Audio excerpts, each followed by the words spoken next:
She was 19 years old. She had no family, no home, no plan. What she had was a backpack, a coffee can, and 10 $1 bills she'd been saving since she was 14. And with those $10, every cent she owned in the world, she bought a rusted houseboat tied to a forgotten dock on a backwater inlet in southern Louisiana. The hull leaked, the cabin walls were rotting. The marina owner told her she'd be lucky if it stayed afloat another month.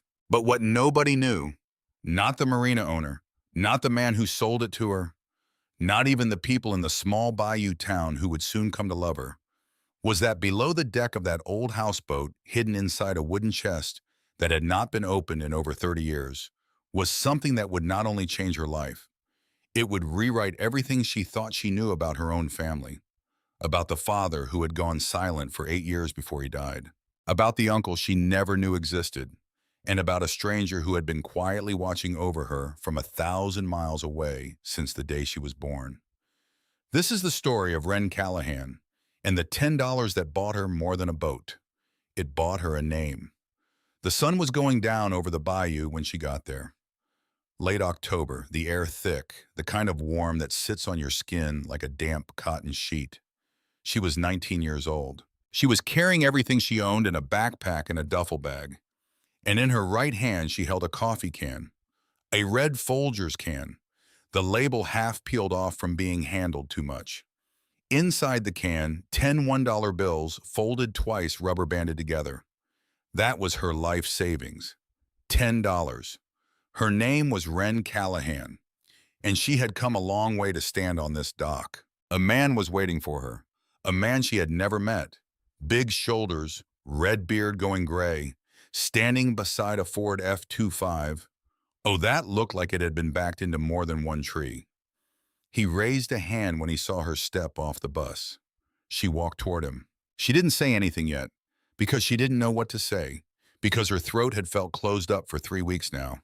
Ever since the morning she'd walked into the living room and found her father sitting in his recliner with the news still playing on the television and his coffee gone cold on the side table, and his eyes. She stopped that thought. She always stopped that thought before it finished. The man at the truck was named Zeke McAllister, and he was the brother of the only friend she had in the world. He nodded at her. "You'd be Wren." "Yes, sir." "You hungry?" She thought about it. She wasn't sure. "A little." "All right, then." That was the whole conversation. And somehow, after 3 weeks of well-meaning church ladies and undertakers and landlords and bus drivers, somehow the silence of this man was the first thing that didn't hurt. He opened the passenger door of the truck for her. She climbed in. The seat smelled like motor oil and stale cigarettes and pine air freshener. Out the windshield, she could see the marina. A handful of boats tied to a long wooden dock. Cypress trees on the far bank.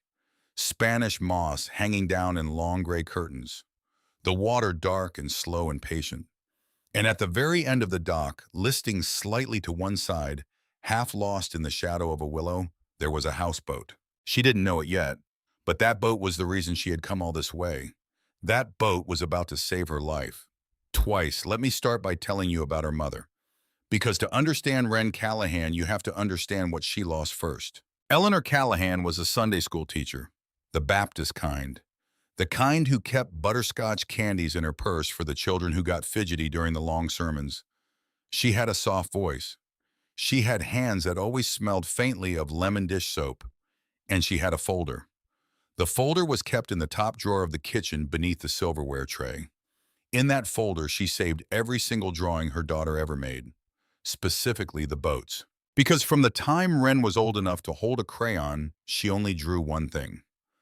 Boats, crayon boats, marker boats, pencil sketches of sailboats with crooked masts, tugboats, steamships, little tin rowboats with stick figure fishermen casting lines into wavy blue lines that were supposed to be water. By the time Wren was 9 years old, that folder was an inch thick. And the thing was, nobody in Wren's town owned a boat. The nearest river was 40 miles away. The nearest real body of water, the Gulf, was 200 miles south. Their town was landlocked. Dry, dusty in summer, frozen in February. So nobody knew where the boats came from. Not her father, not her teachers, not even her mother. But her mother saved them anyway. Because Eleanor Callahan understood something most people don't. She understood that sometimes a child is born already pointed at something. And it is your job as a mother not to know what that thing is, not to explain it, not to correct it, just to save the drawings, just in case. Eleanor died on a Thursday. She had been making meatloaf the Tuesday before. She had complained twice of a headache. By Thursday morning, she was gone. Brain aneurysm, that's the medical word for it. The word the doctor used in the hallway of the hospital with his hands in his pockets and his eyes fixed somewhere above Wren's father's shoulder. Aneurysm. Wren was 11 years old. She remembers very little about that week. She remembers her aunt's pot roast at the funeral lunch. She remembers somebody had brought a casserole with raisins in it, and she couldn't understand why anybody would put raisins in a casserole. She remembers the smell of the lilies somebody had sent. White lilies. The smell of them so strong she could taste it. And she remembers her father, Earl Hollis Callahan. He had been a quiet man before. He was a quieter man after. He was the custodian at the high school. He had a key ring at his belt that jingled when he walked. He came home every evening at 5:15. He ate dinner. He watched the news. He went to bed at 9:30. That was his life. After Eleanor died, that was still his life. The same exact schedule, the same exact chair, except now there was no Eleanor, and no meatloaf, and no folder full of boats anymore. Wren had stopped drawing the day her mother was buried. She didn't decide to stop. She just couldn't remember anymore why she had ever started. Earl tried. That's the thing Wren wants to be honest about. Even now, even after everything. He tried. He came to her school events. He packed her lunches every morning, peanut butter and grape jelly, cut into triangles, the way Eleanor had always done it. He paid the bills. He kept the lights on. He never raised his voice, but he never spoke either. Not really. He would say, "How was school?" And she would say, "Fine." And he would say, "Hungry?" And she would say, "A little." And he would nod. And that would be the whole conversation. For 8 years. By the time Wren was 16, she had stopped trying to talk to him. It hurt less to stop than to keep failing. She got a job. The summer she turned 16, she got a job at a marine supply store an hour outside of town, a place called McAllister's Marine, out by the highway, right next to a Cracker Barrel and a tire shop. The owner was named Captain Thaddeus McAllister. He had been a Coast Guard rescue swimmer in his 20s. He was in his 60s now. He had a salt and pepper beard and a slight limp from an old shoulder he'd torn out somewhere off the coast of South Carolina back when Reagan was president. He sold boat parts, fishing tackle, life jackets, rope. The whole shop smelled like salt water, even though the nearest salt water was 200 miles south. Wren rode the bus an hour each way to get there. She didn't tell her father. She just did it. The first day she walked in, Thaddeus looked her up and down once. He asked her name. She told him. He asked her if she knew what a stuffing box was. She did not. He asked her if she'd like to. She nodded. That was her interview. For the next 3 years, Captain Thaddeus McAllister taught her things her father couldn't teach her. He taught her how to splice a line, how to read a tide chart, how to identify a boat by its hull shape from a quarter mile off. He taught her the difference between marine epoxy and the regular kind. He taught her what a bilge pump did, why fiberglass needed gel coat, why ropes were called lines on a boat, why every single piece of equipment had a specific name, and why those names mattered. Because in an emergency, he told her you don't have time to point, you have to know. He taught her that a boat is a system, and a system can be fixed if you understand how it works. If you can see the system, you can fix the system. If you can't see it, you're at its mercy. She wrote that down in a notebook. She read it back to herself late at night in her bedroom with the door closed after her father had gone to sleep. Houses are systems. Cars are systems. People are systems. Marriages, money, weather, grief. If you can see the system, you can fix the system. She believed it. She had to believe it. Because if it wasn't true, if some things were just broken, then she didn't know what she was supposed to do with herself. The coffee can lived in the back of her closet. A red Folgers can, the plastic lid still sealing tight. She had washed it out and dried it for a week before she put a single dollar inside. She didn't want it to smell like coffee. She wanted it to smell like nothing, like a fresh start. Every paycheck from McAllister's, she put a portion of it into the can. The rest went into a savings account at the credit union. But the can was special. The can was, she didn't have a word for what the can was. Maybe she did. The can was the part of her life that nobody else could see. By the time she was 17, she had $340 in the can. By 18, 880. By 19, well, that's where we have to talk about her father. Earl Callahan died on Wren's 19th birthday, October 7th. She came home from the bus stop at 6:15 in the evening. She had bought herself a slice of strawberry pie from the diner on her way home. Just one slice, in a styrofoam clamshell, with a plastic fork stuck through the lid. She had not told her father it was her birthday. He probably knew. He hadn't said anything. He hadn't said anything in a long time. She came up the porch steps. She let herself in. She set the pie on the counter. She called out, "Daddy." No answer. She called again. "Daddy." No answer. She walked into the living room. He was in his chair. The news was on. Some anchor in a navy blazer talking about a hurricane off the coast of Florida. The light from the television flickered on her father's face. Blue, then white, then blue again. His coffee cup was on the side table, half full, cold. His hands were folded in his lap. His eyes were closed. He looked for the first time in 8 years, peaceful. That was the first thing she thought. Not daddy, not, oh no, not call 911. She thought he looks peaceful, like he had finally been allowed to rest. She stood there for a long minute. She didn't move. She didn't cry. She just looked at him, and she thought about all the things she had wanted to say to him over the years and never said. And she thought about all the things he had probably wanted to say to her and never said. And she felt for one strange suspended moment that they were both somehow saying them now, in the silence. Then she called the ambulance. "Heart attack," the medic said. "Quiet one, no struggle." He probably didn't even feel it. She thought about that for a long time afterwards. He probably didn't even feel it. She wasn't sure if it was a comfort or not. The funeral was small. 3 days later, Tuesday morning, at the same Baptist church where Eleanor's funeral had been 8 years before. The same wooden pews, the same hymnals with their cracked spines, the same pastor, a little grayer now, a little stooped at the shoulders. About 30 people came, mostly the staff from the high school where Earl had worked. A few neighbors. Wren's aunt drove down from Memphis. Captain Thaddeus drove the hour up from McAllister's to sit in the back row with his ball cap in his lap. That was the whole gathering. Afterwards, Wren went home. She let herself into the house, the same house she had lived in her whole life. The little ranch on the corner of Magnolia and 6th. 3 bedrooms, 1 bathroom, a back porch with a screen door that always slammed shut too hard. She stood in the living room. Her father's chair was still there. His coffee cup was still on the side table.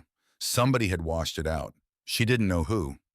She walked to his bedroom. She had not been inside her father's bedroom since she was 11 years old. Not since the morning her mother died and she had come in looking for him and found him sitting on the edge of the bed with his face in his hands. After that day, she had stayed out of respect, out of habit, out of some unspoken understanding that this room had become a separate country, a country he had moved to, and she had no passport for it. Now she stood in the doorway. The bed was made. The curtains were closed. There was a framed photograph on the dresser her parents on their wedding day. Eleanor in a simple white dress. Earl in a brown suit 2 sizes too big. Both of them young. Both of them smiling. Wren walked over to the dresser. She picked up the photograph. She held it for a long time. And then she noticed the drawer. The top drawer of the dresser was open. Just a little. Just half an inch. As if her father had been about to close it. And then hadn't. She didn't know why she opened it. She just did. Inside the drawer, a pair of reading glasses. A small leather wallet. a pocket watch that had belonged to her grandfather, and a stack of envelopes, tied together with a piece of brown twine. There were 8 of them. Each one was addressed in her father's slow, careful handwriting. To Wren.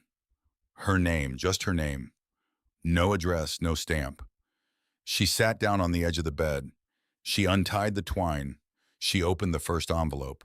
And she read, To my Wren, October the 7th. You are 12 years old today. I don't know how to say to you what I want to say.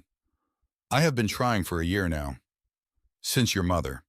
I sit down in the evenings and I think about what I would tell you if I could. I would tell you that I miss her too. I would tell you that I see her in you every day, in the way you tilt your head when you are thinking, in the way you eat your peas one at a time, in the way you draw those boats your mother used to draw too, you know. She drew flowers. She kept the drawings in a box in the closet. I have not been able to open the box yet, but I know it is there.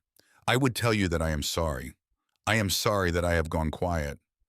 I do not know how to come back from where I have gone, but I want you to know that I am still in here. I am still in here. Daddy, she turned the envelope over in her hands. Her hands were shaking. She picked up the next envelope. The next year, 13. Same handwriting, same opening line. To my Wren, then 14, then 15. 8 envelopes, 8 birthdays, every single year.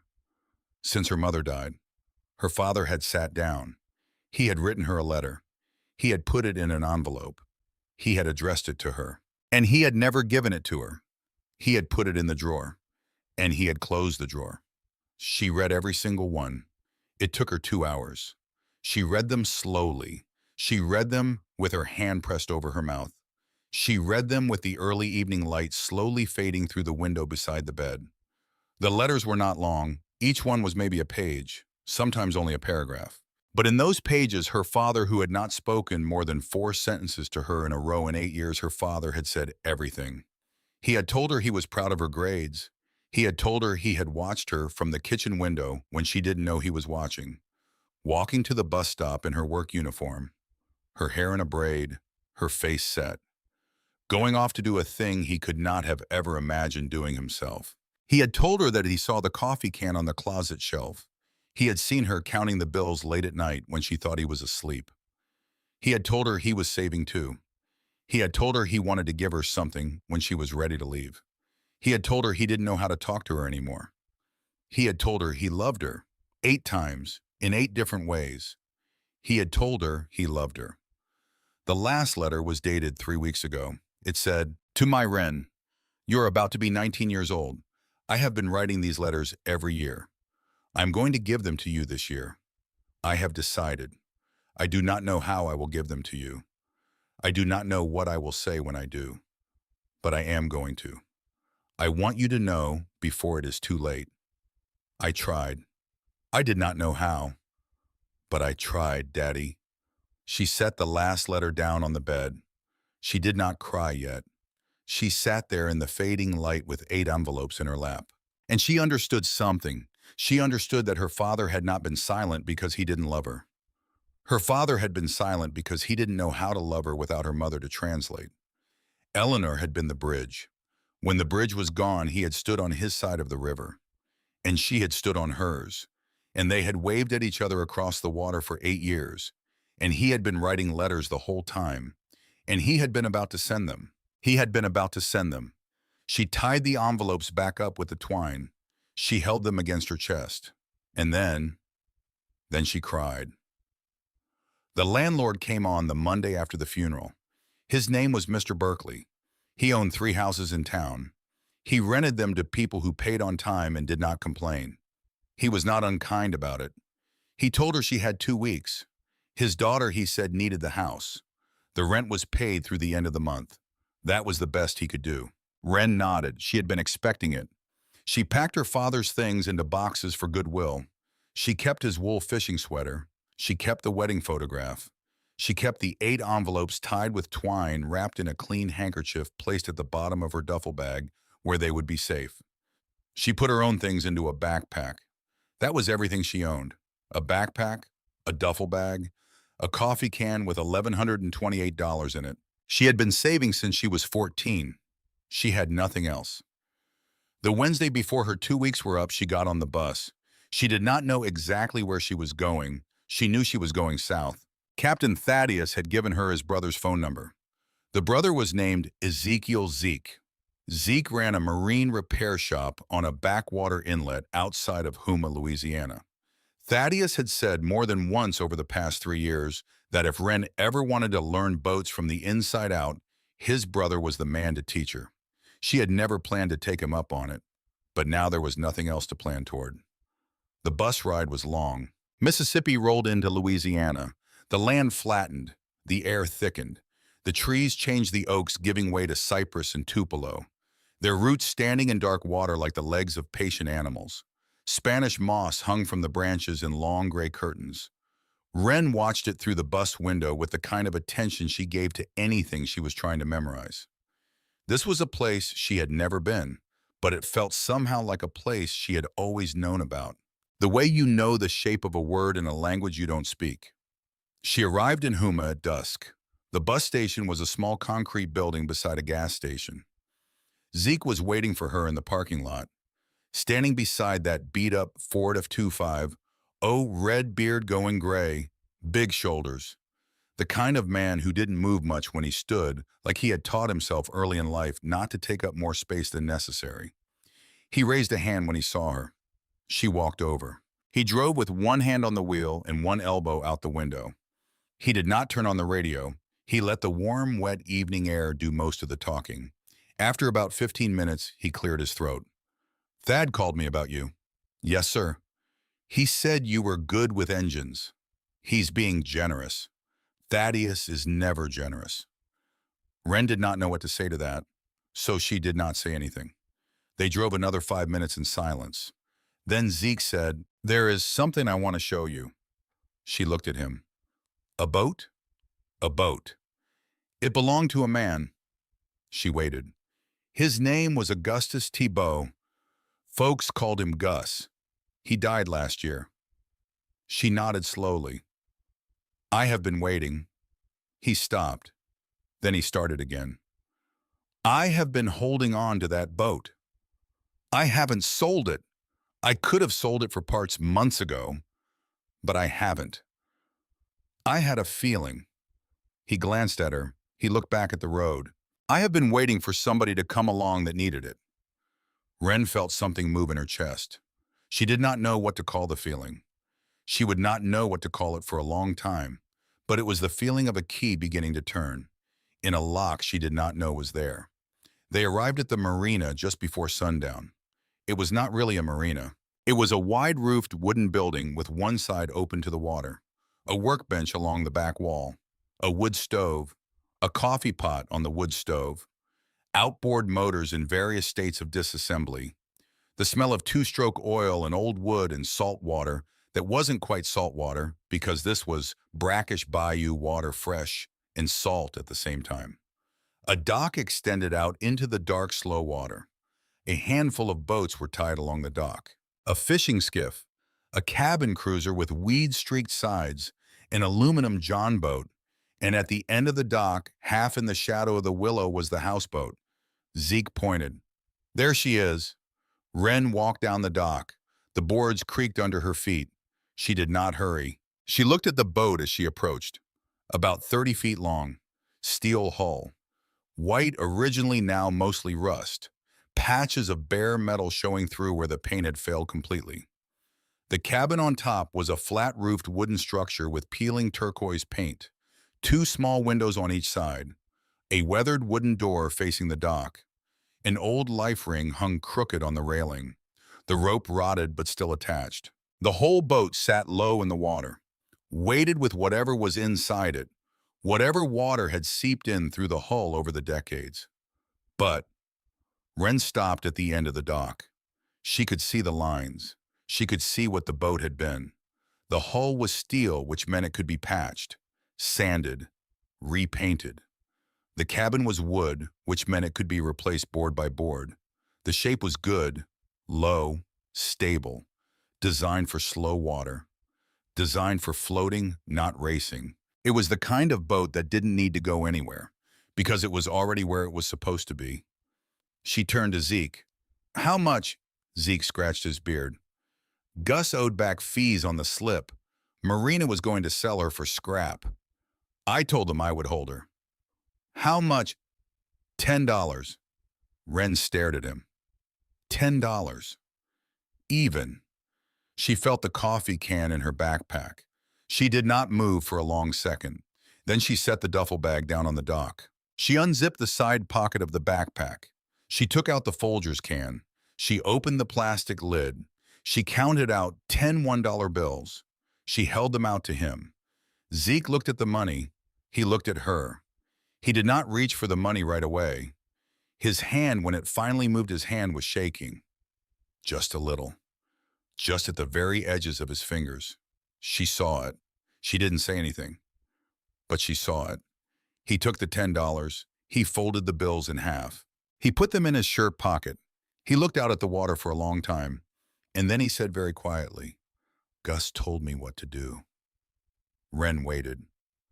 He said, before he died, he said, don't sell her to just anybody. Ren felt her breath get small. He said, wait for the one who really needs her. The sun was going down behind the cypress trees. The water turned 100 shades of orange and gold. And Ren Callahan, 19 years old, standing on a dock in a place she had never been before in her life, holding a backpack and a duffel bag and a coffee can with $1,118 left in it. Ren Callahan understood for the first time that she had not just bought a boat. She had been chosen by a dead man. She just didn't know yet why. Zeke handed her a key. It was a small brass key, old, worn smooth from years of being held. He said, you can sleep on her tonight. It'll be rough. The mattress is no good. But she's afloat. She's been afloat for 40 years. She'll hold one more night. Ren nodded. She took the key. He started to walk away. Then he stopped. Without turning around, he said, if you find anything inside her, anything that doesn't seem to belong to you, you come tell me first, before anybody else. You understand? She did not understand. Not yet, but she said, yes, sir. He nodded once, and he walked back up the dock. The screen door of the workshop slammed behind him. She was alone. She stepped onto the boat. The deck creaked, but it held. She unlocked the cabin door with the small brass key. The lock was stiff. It took her a moment to work it. Then the door swung inward. She pushed it open. She stepped inside. The cabin was a single small room, maybe 10 feet by 12. A built-in bunk along one wall, the mattress rotted, stained, pushed up against the back of the wall. A small galley with a propane stove that had corroded to uselessness. A folding table. 2 folding chairs. A few cabinets along the walls, most of them empty. The wood swollen from years of humidity. The air inside smelled like mildew and old fabric and the faint, sweet rot of water-damaged wood. It was a wreck, but it was floating, and it was hers. She set her bags on the table. She stood in the middle of the cabin. She turned slowly in place. She could feel the boat moving under her feet, a gentle rocking. The small wake of a fish jumping somewhere outside. The walls were close. The ceiling was low. The light coming through the small windows was dim and green gold and watery, the color of light filtered through bayou water and Spanish moss. Something about it felt right. She could not explain it. Maybe it was the rocking. Maybe it was the smallness, the way every surface was within arm's reach. Maybe it was just that she had been drawing boats since she was old enough to hold a crayon. And finally, after 19 years, she was standing inside one. She put her hand on the rotten mattress. She pulled it out into the middle of the floor. She unrolled her sleeping bag on top of it. She sat down. She took out the Folgers can. She set it on the floor beside her. She took out the bundle of 8 envelopes tied with twine. She held them against her chest. She closed her eyes. And for the first time since her father had died, for the first time possibly since her mother had died, Ren Callahan exhaled, all the way out, like a body finally setting down a thing it had been carrying for a very long time. She slept that first night with her sleeping bag pulled up to her chin. The bayou outside was alive with sounds she had never heard before. Frogs in chorus, thousands of them, calling from every direction. Owls, two of them answering each other across the water. A splash that might have been a fish or might have been an alligator. The slow lap of water against the steel hull. She lay awake for a long time listening.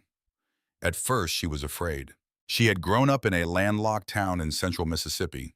She did not know what most of these sounds were. She did not know what could come up out of the water and onto the deck of a boat at night. She did not know.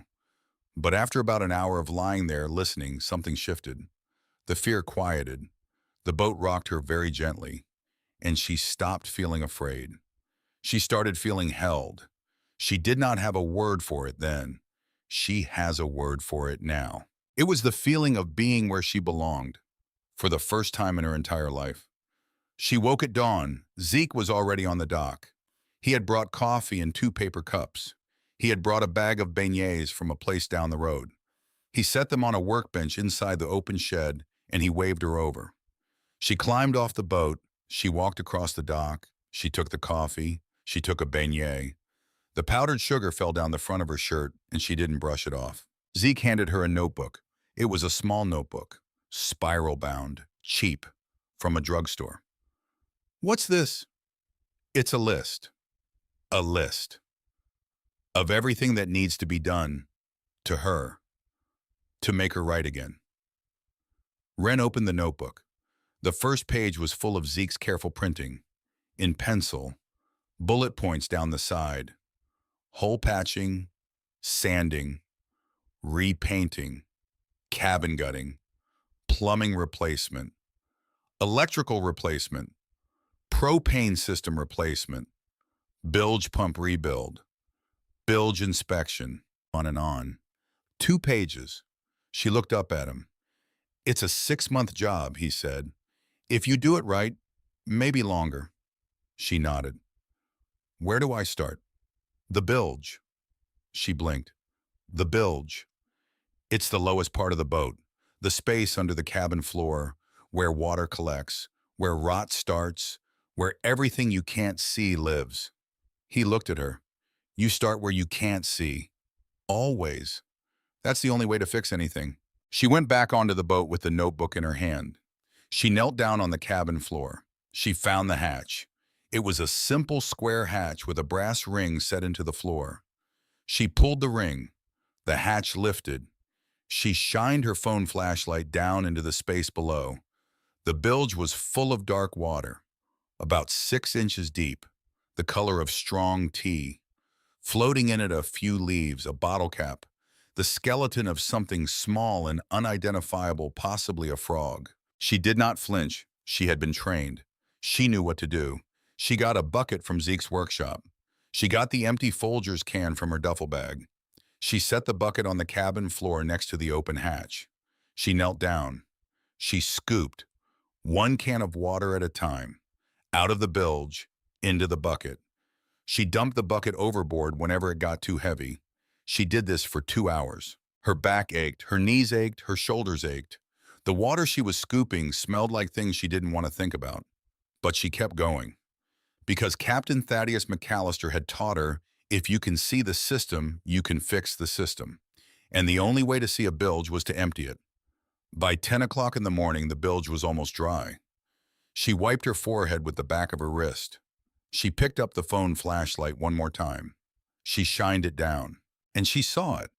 At the very bottom of the bilge, on a small raised platform of wood, a wooden chest, about the size of a footlocker. Brass corners, leather straps, a heavy padlock rusted shut. The chest itself looked intact. The wood was dark and stained but solid. The brass was tarnished but not broken. The platform under the chest was rotted soft, but the chest itself had been kept above the waterline for decades by somebody on purpose. Wren sat back on her heels. She stared down at it. She thought about Augustus Thibault, a man she had never met, a man who had been dead for over a year, a man who had told Zeke McAllister, with what must have been very nearly his last breath, "Wait for the one who really needs her." She thought about her father's 8 letters tied with twine in her duffel bag on the table above her. She thought about her mother's folder full of boat drawings in a kitchen drawer in a house she would never go back to. And she thought, what is in that chest? She climbed out of the bilge. She walked across the dock. The screen door of Zeke's workshop banged open behind her. Zeke, he looked up from a carburetor he was cleaning. I found something. He set the carburetor down. He wiped his hands on a rag. He came back across the dock with her. She lifted the hatch. He looked down. He did not say anything for a long minute. Then he said, I'll be damned. He climbed down into the bilge with her, the two of them side by side kneeling on the wooden platform, the chest between them, heavy, old, patient. Zeke ran one hand along the brass corner. He scratched his beard. Gus was an interesting man, he said. He paused. He was a quiet man. He came home from well. He came home from a thing he never talked about. He came home and bought this boat and lived on her for the next 30-some years. Never married. Worked as a mechanic in Homa. Saved everything. Spent almost nothing. Ren listened. People used to wonder where his money went. Nobody ever asked. Because Gus wasn't the kind of man you ask things. Zeke looked at her. I think we just figured out where it went. Ren's heart was beating very hard now. She could feel it in her throat, in her wrists. Zeke went back up to the workshop. He came back with a hacksaw. He held it out to her. It's your boat. She did not take it right away. You should be the one. She took the hacksaw. It was heavier than she expected. She climbed back down to the chest. She positioned the blade against the rusted padlock. She paused. Just for a second. She thought about her mother. She thought about her father. She thought about Augustus Thibault, a man she had never met, a man who had been waiting somehow for her. She thought about the 10 $1 bills she had counted into Zeke McAllister's shaking hand. She thought, this is the moment. Before everything changes, this is the last moment of my old life. She set her jaw. She took a deep breath. She put the teeth of the hacksaw against the rusted iron of the padlock, and she began to cut. The padlock fell with a dull metallic thud onto the wooden platform. Ren did not move. The hacksaw was still in her right hand. Her palm was burning. Her knuckles were white. She had been gripping it so hard she could feel the imprint of the handle across her skin. She set the hacksaw down. She wiped her forehead with the back of her wrist. She looked at Zeke. Zeke looked back at her. He did not say anything. He just nodded once. She unbuckled the leather straps. The leather was old, cracked, but it still gave. The buckles came loose under her fingers with the slow protest of metal that had not been touched in decades. She lifted the lid, and, for a long moment, Ren could not breathe. Inside the chest were rows of small canvas bags, each one tied with a piece of brown twine, each one labeled with a paper tag. Each tag bore a date, written in faded ink, the kind of handwriting that comes from a man who learned to write carefully because nobody had ever taught him to write fast. The first bag said 1985. The next bag said 1986. The next said 1987. On and on, year after year.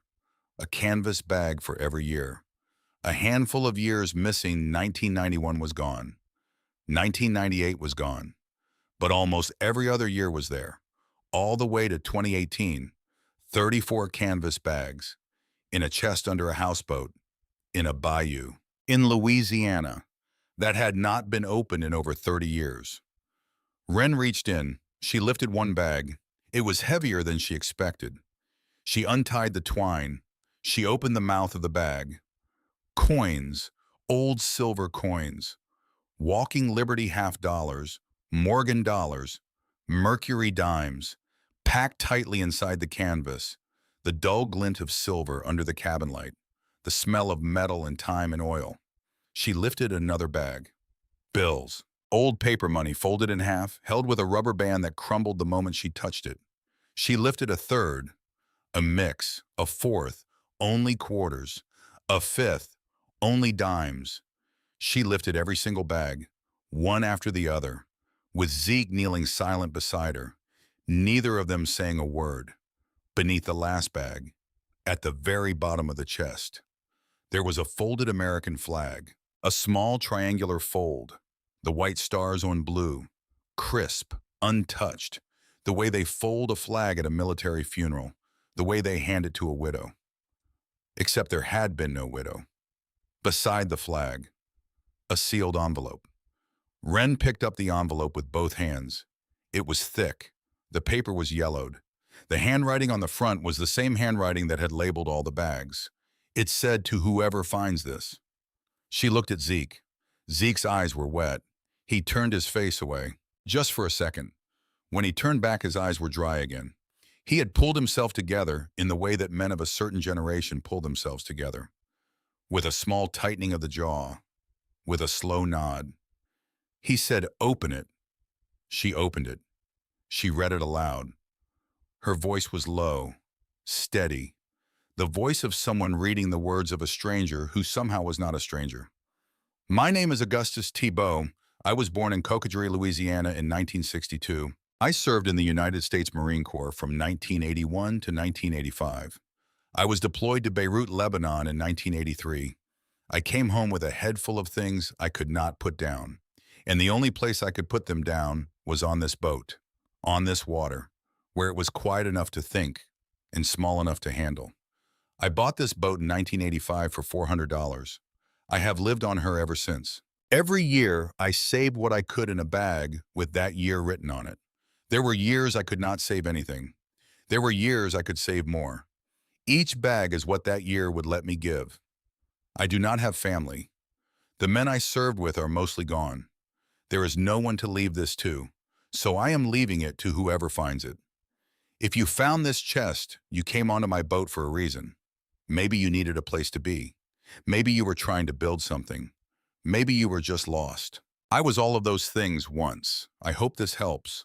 The boat is a good one. She has carried me a long way without ever moving from her slip. Some boats are like that. Some lives are like that. Take care of her. Augustus Thibault, May 2018. Wren folded the letter. Her hands did not shake this time, but her chest was tight in a way she had not felt since the 8 envelopes in her father's drawer. She set the letter down on top of the folded flag. She closed the chest. She climbed up out of the bilge. She stood on the deck of the houseboat. The bayou was bright. The morning sun was on the water. A heron lifted off from the far bank with that slow, heavy beat of its wings. She breathed in. She breathed out. She thought, "This is too much. This is too much for one morning. This is too much for one life." But she did not cry yet. She had learned by now to save crying for later. Word got out. In a town that small, on a bayou that quiet, word always gets out. Zeke drove her into Homa the next morning. She had the canvas bags and 2 paper grocery sacks on her lap. He waited in the parking lot of the Whitney Bank with his hands on the steering wheel and his hat pulled low. The teller was a young woman about Wren's age. She took one look at what Wren said on the counter. She picked up the phone. She called the manager. The manager came out from her office in the back. A woman in her 50s, auburn hair pinned up, a small gold cross on a chain, reading glasses on a beaded lanyard around her neck. Her name tag said Therese. She took one look at the bags. She looked at Wren. She said, "Share. You come back here with me." She brought Wren into the office. She closed the door. She asked very gently if Wren could explain. Wren handed her the letter. Therese read it slowly. Her finger moved along the lines. When she finished, she set the letter down. She removed her reading glasses. She looked at Wren for a long time. She said, "You take care of that boat, Share." She paused. Gus was a good man. Wren did not ask Therese how she knew Gus. She did not have to. This was that kind of town. Wren spent the next 2 days in the back office of the Whitney Bank with Therese and a coin appraiser Therese knew over in Thibodaux. They counted everything. They sorted everything. They added it up twice. The total coins and bills together came to $48,200. $48,200 in a chest, under a houseboat, in a bayou, That cost her $10. Wren signed the forms Therese pushed across the desk. Her signature was small, careful, the way her mother had taught her to sign her name. Therese deposited the money in a new account. She handed Wren a debit card. She said, "Don't spend it all at once." Wren almost laughed. She said, "I don't even know how to spend any of it." Therese said, "Then start by buying yourself a new mattress." That was the first piece of advice anybody had given her in a long time, and Wren followed it. She bought a mattress. Then she came back to the boat, and she started to work. The work took 8 months. If you have never restored a boat, you do not know what 8 months means. It means you wake up at 5:30, before the heat. It means you go to bed at 9 with sawdust in your hair, and epoxy on your forearms, and a sunburn across the back of your neck that never quite goes away. It means you learn what every single muscle in your body is for. It means you learn what your own hands are for. Wren learned all of it. She sanded the hull down to bare steel, the whole hull, inch by inch, with a power sander Zeke loaned her. Her ears rang at night even with foam plugs. Her arms shook at the dinner table when she tried to lift a fork. But day by day, the rust came off. The bare metal underneath turned warm bronze when the afternoon sun hit it. Zeke taught her to mix the marine epoxy. Not too thin, not too thick. Like peanut butter, he said, like the kind that stays where you put it. She sealed the hull with 2 coats of epoxy primer, then 3 coats of marine enamel in a deep dark blue. The color came from a paint mixer at a marine supply in Huma, an older man named Octave, who took one look at her and said, "Cher, I know exactly what color you want. Hold on." He came back with a quart of dark blue so deep it looked almost black. When Wren painted the first stripe on the bare hull and stepped back, she knew it was the color of water at night, the color of safety. That was the color she had been moving toward her whole life. She didn't know it then. She knows it now. The town began to find her, not all at once, in pieces, one person at a time, the way a bayou town welcomes anybody, the way they welcome the people they decide are going to stay. The first one was Miss Cordelia Beaumont. She was 72 years old. She had silver hair pulled back into a bun at the nape of her neck. She wore a small gold cross on a thin chain. She drove a 1992 Buick LeSabre that was the same color as butter. She owned a little restaurant in Homa, a small one. 6 tables, Cajun food. The kind of place where the menu was written on a chalkboard and the prices had not changed since 2007. She showed up at the marina on a Friday afternoon.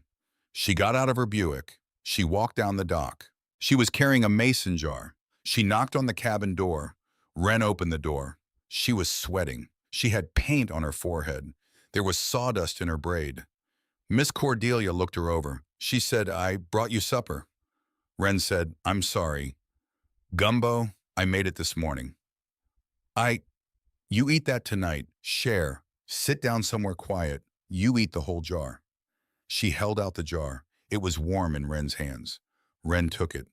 She did not know what to say.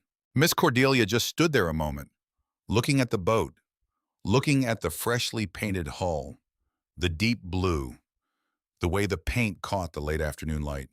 She nodded to herself. She said quietly, "He would be glad." Then she turned around. She walked back up the dock. She got in her Buick. She drove away. She did not come back for a payment. She did not ask for a thank you. She came back the next Friday with another jar. And the Friday after that. And the Friday after that. For 3 months. Every Friday afternoon. A mason jar of gumbo, warm from the back of her car. No conversation, no explanation, just a jar. Until one Friday, Miss Cordelia did not just drop the jar. She said, "Cher, have you been to a church here yet?" Wren shook her head. "There's a small one, off Highway 56. We do a quilting circle on Tuesday mornings. The ladies would like to meet you." Wren did not know what to say. Quilting. She had never quilted anything in her life. She could splice a line. She could mix epoxy. She could rebuild a carburetor. She did not know what to do with a needle. But Miss Cordelia was looking at her with the patient expression of a woman who was not actually offering a choice. So Wren said, "Yes, ma'am." That Tuesday, she sat in a church basement with 5 women between the ages of 68 and 83. There was a metal coffee urn on a folding table, a plate of cookies wrapped in cling film, a standing fan oscillating in the corner, the smell of dryer sheets and buttermints and old hymnals. The ladies were piecing together a quilt for somebody's grandbaby. Wren sat next to Miss Cordelia. She watched. She did not say much. The ladies talked. They talked about everything. They talked about the price of brisket at the Piggly Wiggly.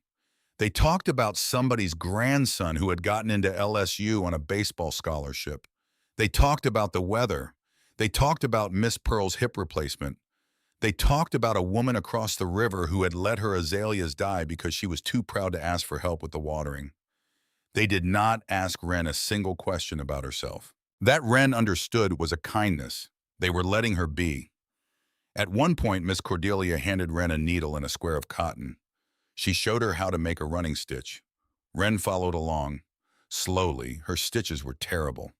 Miss Cordelia patted her hand. She said, "You'll get there, Cher." And Wren, for the first time in 3 weeks since she had bought the houseboat, felt the corners of her mouth lift just a little. Just a little. Not all the way to a smile, but a long way from where she had been. The next Sunday afternoon, Wren walked over to Miss Cordelia's little shotgun house off the Bayou Road. Miss Cordelia had invited her for sweet tea. Wren walked through the front gate, past the camellia bushes, up the wooden steps.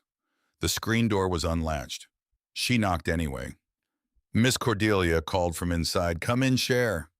Wren stepped into the front parlor. It was a small room, 2 upholstered chairs, a coffee table with a doily on it, a small piano against one wall, a bookshelf along the other.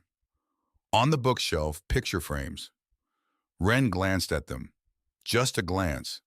The way you glance at the framed photos in someone else's house. Then she looked again.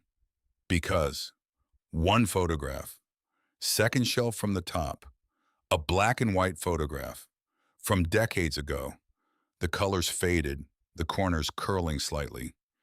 In the photograph, a young woman, maybe 20 years old, long dark hair, pinned up on one side, a simple cotton dress.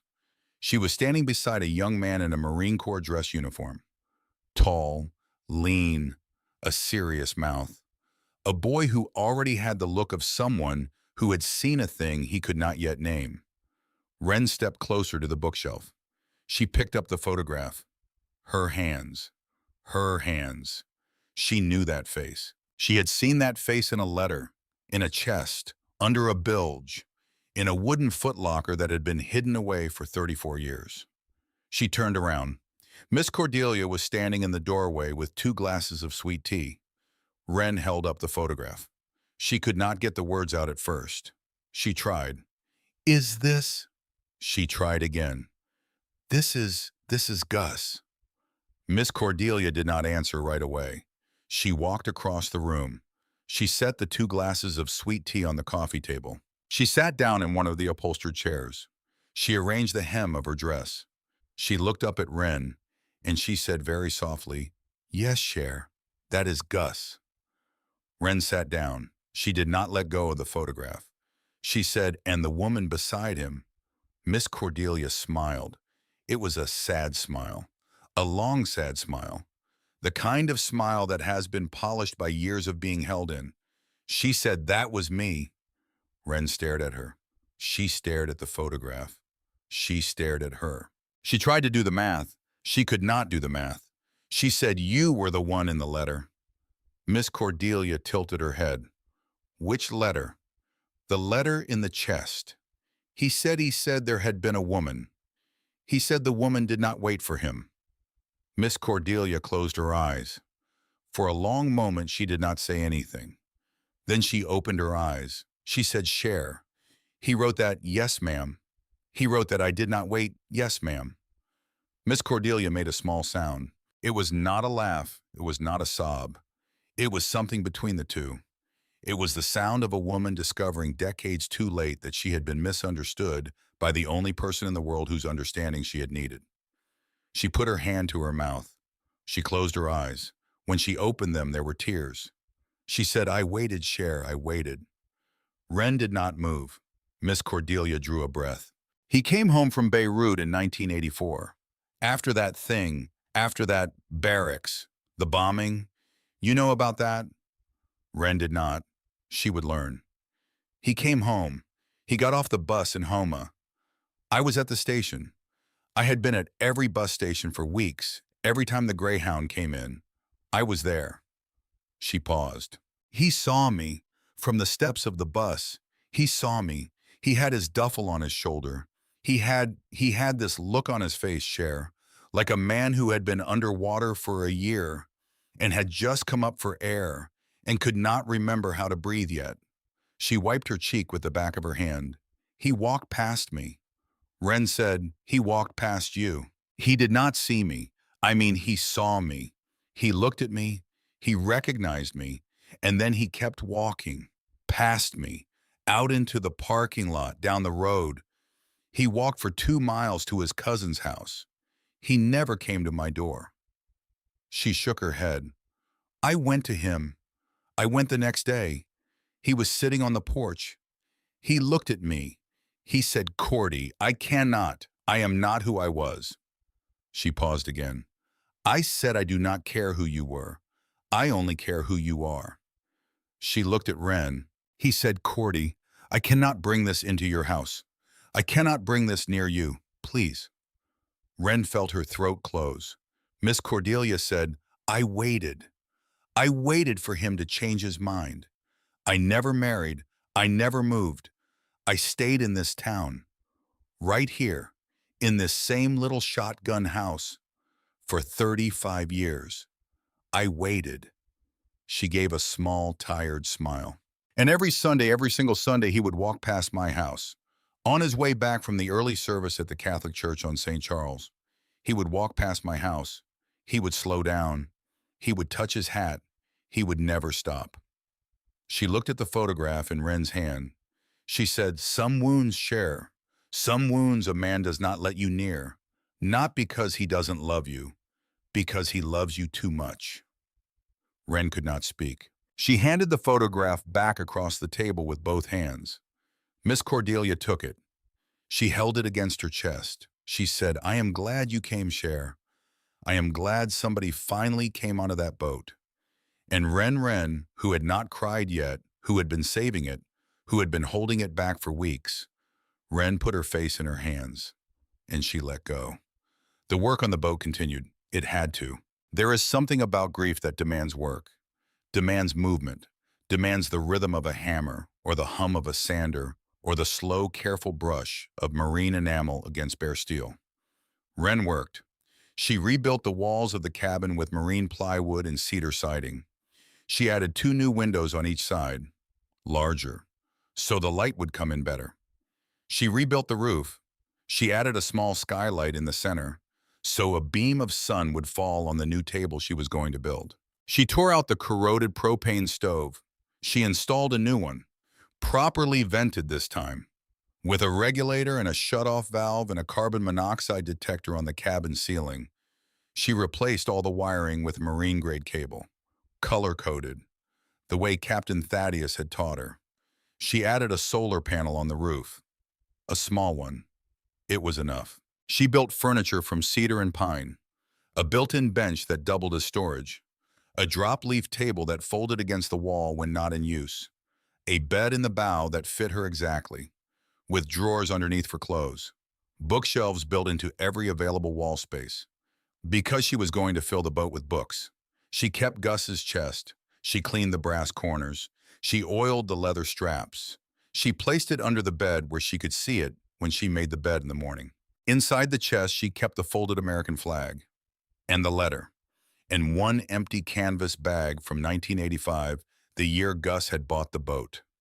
The bag was empty now, but she liked having it there, a reminder of where everything had started. She also kept her father's 8 envelopes, tied with the brown twine, beside the canvas bag. The chest had room for them.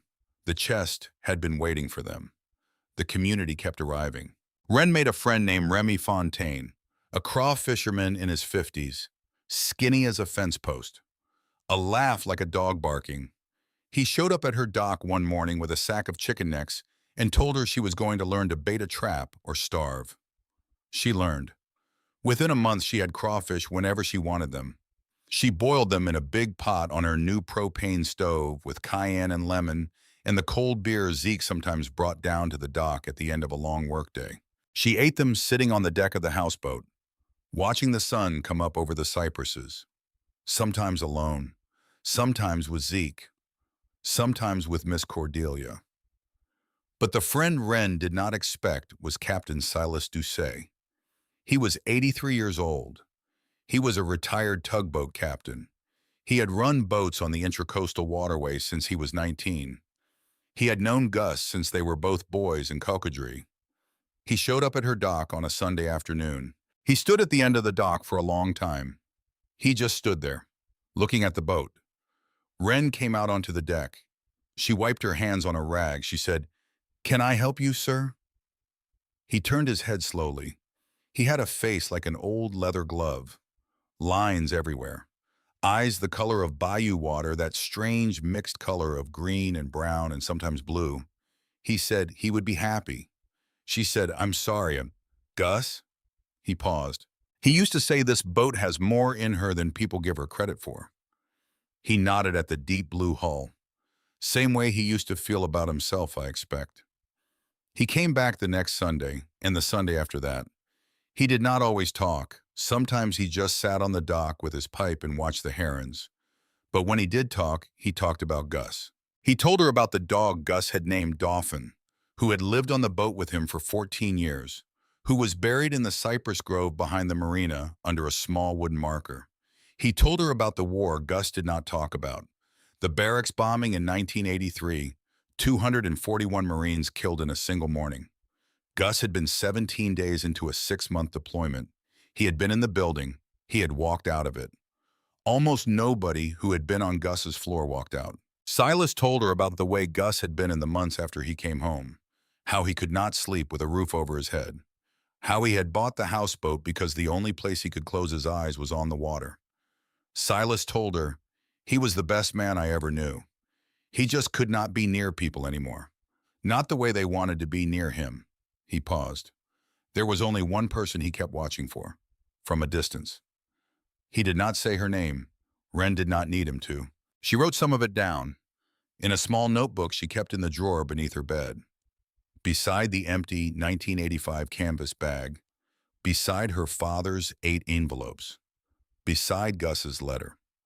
She was building a record of a man she had never met, the way you might piece together a portrait from fragments, a story here, a photograph there, an empty bag with a year written on it. By the time Wren had been in Hama for 6 months, she felt like she knew Augustus Thibault better than she had known her own father. That she thought was a strange grief, that she thought was a strange love. Then, in April, a black SUV pulled into the marina parking lot, the kind of SUV that did not belong in that parking lot. Polished, spotless, tinted windows, a grille that gleamed. A man got out. He was in his early 40s, polo shirt, pressed khakis, a leather portfolio under his arm. The kind of haircut that came from a barber in a city. He walked down the dock. He stopped at the gangway of the houseboat. He cleared his throat. Wren came out onto the deck. She was wearing a t-shirt with a bleach stain on the hem. There was epoxy on her forearms. She had a bandana tied over her hair. The man looked at her. He looked at the boat. He looked at her again. He said, "Wren Callahan." She said, "Yes, sir. My name is Sterling Whitmore. I am an attorney. I represent the estate of Augustus Thibault." Wren did not move. She said, "Mr. Thibault did not have an estate, sir. He did not have any family." Sterling Whitmore smiled. It was not a friendly smile. It was the kind of smile a man gives you when he is about to take something from you, and he wants you to know it is going to be polite. He said he had a cousin, twice removed, on his mother's side. He opened the portfolio. He took out a folder. "My client has a legitimate claim to the contents of the chest that was found aboard this vessel." Wren felt her hands go cold. She felt her stomach drop. She said, "Sir," and to the vessel itself. He held out the folder. Documentation is enclosed. You can have your attorney review it. But I should tell you, my client intends to file a civil claim by the end of the month if this matter is not resolved. Wren took the folder. Her hand was shaking. She did not let him see her hand shake. She tucked it under her arm. She said, "Sir, I have a letter from Mr. Tebow, a handwritten letter, indicating that the contents of the chest were left to whoever found them." Sterling Whitmore's smile did not move. "A handwritten letter, Miss Callahan, is not a will. A handwritten letter is a piece of paper. It has not been notarized. It has not been filed. It has not been validated by a probate court." He paused. "My client is willing to be reasonable." Wren said, "Reasonable how, sir?" "Half of the contents. And the vessel." "Half. And the vessel." Wren did not respond. She could not. The man took half a step closer. His voice dropped just slightly. He said, "Miss Callahan, I would not want this to become unpleasant. We both know the situation here. A young woman, without family, taking advantage of a dead man's confusion. You have done well so far, but these things tend to come undone in a courtroom." She lifted her chin. She said, "Sir, please leave my boat." He smiled again. He said, "My boat, share." He used the word share. The way somebody from outside the bayou uses the word share when they want you to know they have done their homework, when they want you to know they have studied the place, when they want you to know they understand the territory. Share. Coming out of his mouth, share sounded like a threat. He turned around. He walked up the dock. He got back in his SUV. He drove away. Wren stood on the deck. She did not move. For a long time. The folder was tucked under her arm. The bayou was very quiet. Zeke came out of the workshop. He had seen the whole thing from the open shed. He came down the dock. He stopped beside her. He looked out at the parking lot. The dust the SUV had kicked up was still hanging in the late afternoon air. He said, "I am going to make a phone call." She said, "To who?" He said, "My brother." That night, Captain Thaddeus McAllister drove down from Mississippi. He arrived at 11:30. He came down the dock with his duffel bag in one hand and his bad shoulder hitched up the way it always was. He stepped onto the houseboat. He looked around the cabin. He whistled low. He said, "Wren, you did all this." She nodded. He sat down on the bench. He set the folder Sterling Whitmore had given her on the table. He opened it. He read the documents for a long time. When he finished, he looked up. He said, "This is going to be a fight." She nodded. He said, "Are you ready for a fight?" She thought about it.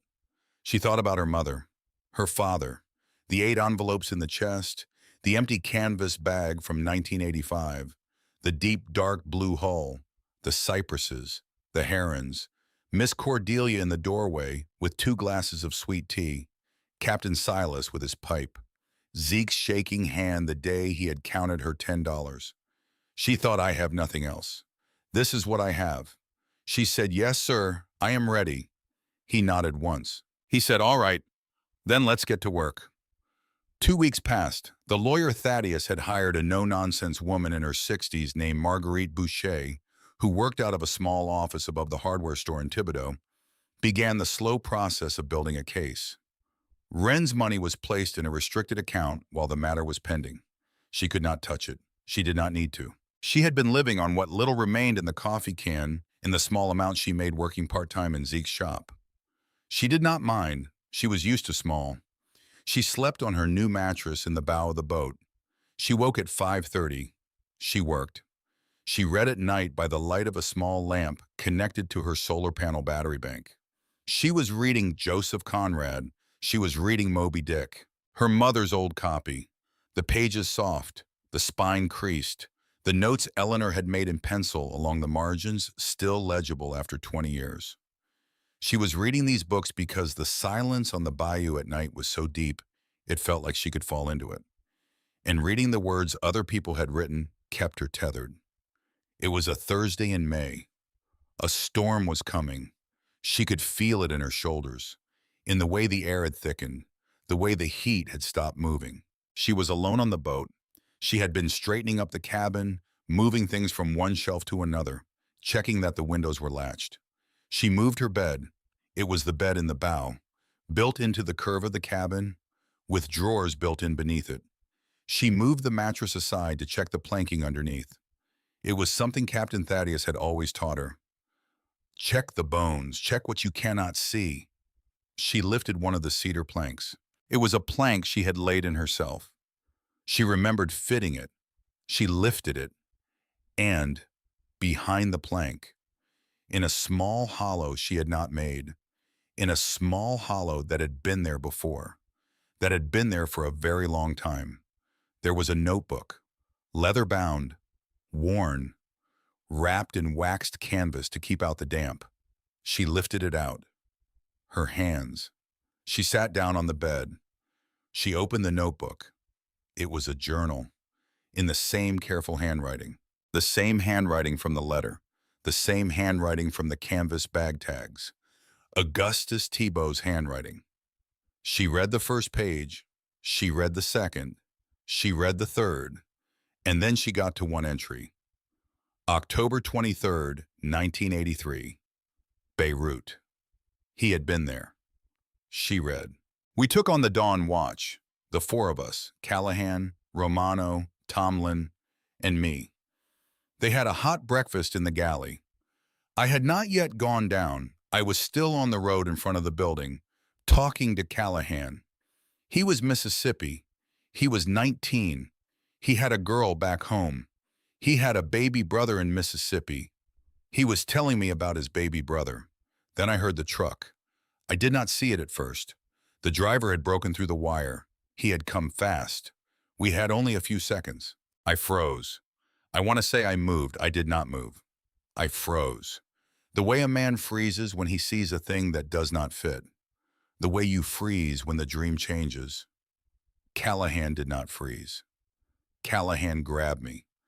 Callahan put both his hands on the front of my flak. Callahan pushed me hard with everything he had. He pushed me off the road. He pushed me down the embankment. I went over. I rolled. I went into the ditch. Then the truck went into the building. I did not see him again. I never saw him again. There were 241 of us who did not walk out of that building. And there was one who pushed me out of the way, who saved my life, who took the wave for me. His name was Hollis Callahan of Tupelo, Mississippi. He had a baby brother. His baby brother's name was Earl. His baby brother's full name was Earl Hollis Callahan. I'm going to make sure that family's taken care of for the rest of my life. I do not know how yet, but I am going to do it. That is the only thing I have left. That is the only thing that matters. Ren. She did not breathe. She read the entry again. She read it a third time. She read it a fourth time. She thought Hollis Callahan, Tupelo, Mississippi. But her father, his name. Her father's name had been Earl Hollis Callahan. She felt the room tilt. She put her hand flat against the cedar wall. She thought, wait. Her father had been Earl Hollis Callahan. Her father had been born in Tupelo, Mississippi. Her father had had a brother. A brother she had not known. She had not been told. Her father had had a brother named Hollis. Hollis was not just her father's middle name. Hollis was his older brother's name. Earl had carried his brother's name with him, as a middle name, as a way to keep him forever, as a way nobody in town had known about because Earl had never spoken of it, because Earl had never spoken of anything, because Earl had lost his older brother when he was a small boy, and then he had lost his wife, and then he had lost his own life. Earl Hollis Callahan. She thought of her father, sitting silent in his recliner for 8 years. She thought, oh. She thought, Daddy. She thought you weren't just grieving Mama. She closed the notebook. She held it against her chest. She slid off the bed. She sat down on the cabin floor. She did not cry yet. She just sat there, with the notebook against her chest. And she thought Gus knew about Daddy. Gus knew about me. Gus had known about us our whole lives. and we had not known about him. She lifted her head.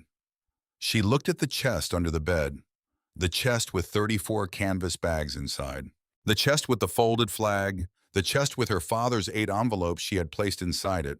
She thought, where did our money come from for years?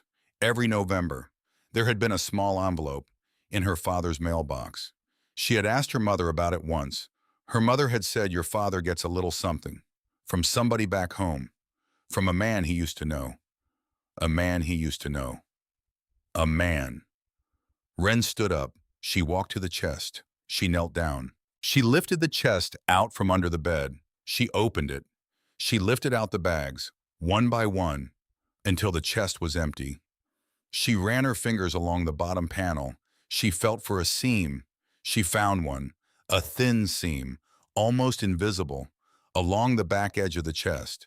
She pressed her thumbnail into it. She lifted. The bottom panel came up. There was a hidden compartment beneath it, a shallow one, an inch and a half deep, inside the compartment. There was a stack of paper, a thick stack, held together by a single rubber band. She lifted the stack out. She brought it up into the lamplight. Receipts. Postal money order receipts. Dozens of them. Going back decades. Each one made out from Houma, Louisiana, to an address in Tupelo, Mississippi. The address of the house she had grown up in. The amounts varied. Some were $200, some were $500, some were $1,000. Each one stamped and dated. Each one made out from the same person. Augustus Thibault. The oldest receipts were addressed to a Mr. and Mrs. Theodore Callahan Earle's parents, her grandparents, people she had never known, people who had taken in their younger son when their older one came home in a coffin draped with a flag. Later receipts, beginning when Earl turned 18, were addressed to him, then to Earl and Eleanor when they married, then to the small ranch on the corner of Magnolia and 6th. Year after year, a small envelope every November. A man on a houseboat in a bayou, sending money to a quiet boy growing up in a small town in Mississippi, a boy who would become a quiet man, a man who would marry, a man who would have a daughter, a man who would never know who had been carrying his family the whole time. Wren held the stack against her chest. She closed the lid of the chest. She slid it back under the bed. She walked out onto the deck. The storm had begun to come in across the bayou. The trees were moving. The water was choppy. The first heavy drops of rain were beginning to hit the deck. She did not go inside. She stood on the deck of her houseboat in the rain. She let the rain fall on her face, and she thought, Daddy, you never knew. You never knew somebody was watching over us. You never knew. A car pulled up at the marina, a pair of headlights through the rain. Miss Cordelia's butter yellow Buick. The driver's door opened. Miss Cordelia stepped out under an umbrella. She came down the dock, slowly, carefully, her white hair catching the light from the workshop. The umbrella tilted forward against the wind. She stopped at the edge of the deck. She looked up at Wren. She did not need to ask why Wren was standing in the rain. She did not need to ask what was in the stack of paper Wren was holding against her chest. She climbed onto the deck. She closed the umbrella. She put one hand on Wren's arm. She said, he always told me, Cher. She paused. He always told me he owed a family. He owed them his life. Her voice broke just slightly. He never would tell me which family. She looked at Wren. She said, I think I'm meeting them now. And the two of them, the 72-year-old woman who had waited 35 years for a man who could never come home, and the 19-year-old girl who had ridden a bus south with $10 in a coffee can, the two of them stood on the deck of a houseboat in a Louisiana rainstorm, and they held each other. Because there was nothing else to do, because the storm was here now, because the storm had been here all along. Because the storm, Wren understood now the storm had been here her entire life. She had just not known what it was. The storm passed sometime in the night. By morning, the bayou was glass flat. The cypresses dripped. The sky was the color of clean pewter. The herons came back to the shallows like nothing had happened.